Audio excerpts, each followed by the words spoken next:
এই পেজের মধ্যে একটা পিকচার নিব। এই পেজের মধ্যে কম্পিউটারের মধ্য থেকে একটা পিকচার ওপেন করে এই পেজের মধ্যে নিব। তাহলে কিভাবে নিতে পারি?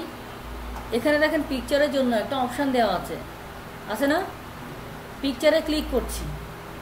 ক্লিক করে এর মধ্য থেকে যে পিকচারটা নিতে চাই সেই পিকচারে ক্লিক করব, অথবা কোন ড্রাইভের মধ্যে পিকচার আছে সেই ড্রাইভে এখান থেকে কম্পিউটারে যাব। কম্পিউটারে ক্লিক করার পর ওই ড্রাইভ ওপেন করব, করে এরকম যেই পিকচারটা নিতে চাই সেই পিকচারটা ক্লিক করে ইনসার্টে ক্লিক করব। তাহলে এই পিকচারটা এই পেজের মধ্যে চলে আসবে। এখন এই পিকচারটাকে আমি ছোট বড় করার জন্য চারিদিকে দেখেন এরকম পয়েন্টার দেওয়া আছে না? পয়েন্টারগুলো, এগুলোকে বলা হয় অ্যাঙ্কর পয়েন্ট। আচ্ছা, এই পয়েন্টে মাউস নিয়ে গেলে মাউসটা দ্বিমুখী হয়। এই অবস্থায় টেনে যদি আমি ভেতরের দিকে টানি তাহলে পিকচারটা ছোট হবে, আবার যদি বাইরের দিকে টানি তাহলে পিকচারটা বড় হবে।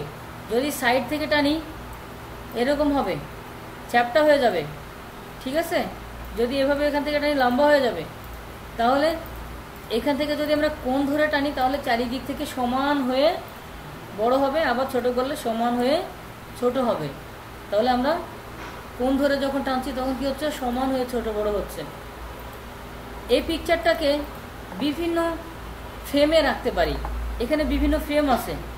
জাস্ট এই অ্যারো চিহ্নতে ক্লিক করে আমি যদি এটার মধ্যে নিতে চাই, এটার মধ্যে নিতে চাই, এটার মধ্যে নিতে চাই, মানে যেটাতে ক্লিক করব মাউস রাখছি দেখেন সে আকৃতিই হচ্ছে। বোঝা যাচ্ছে? দেখেন এখানে আমি যেটার উপরে কার্সার রাখছি সে আকৃতি হচ্ছে। যদি কোনোটাই নেওয়ার প্রয়োজন হয় তাহলে বাইরে একটা ক্লিক করবো, আগের মতোই থাকবে। এরপরে দেখি, সবাই একটু দেখি। হ্যাঁ,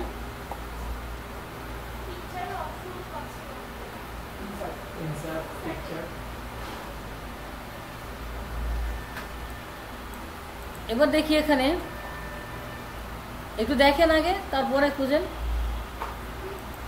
আগে দেখবেন, হ্যাঁ, আগে দেখে তারপরে নিজে নিজে করবেন।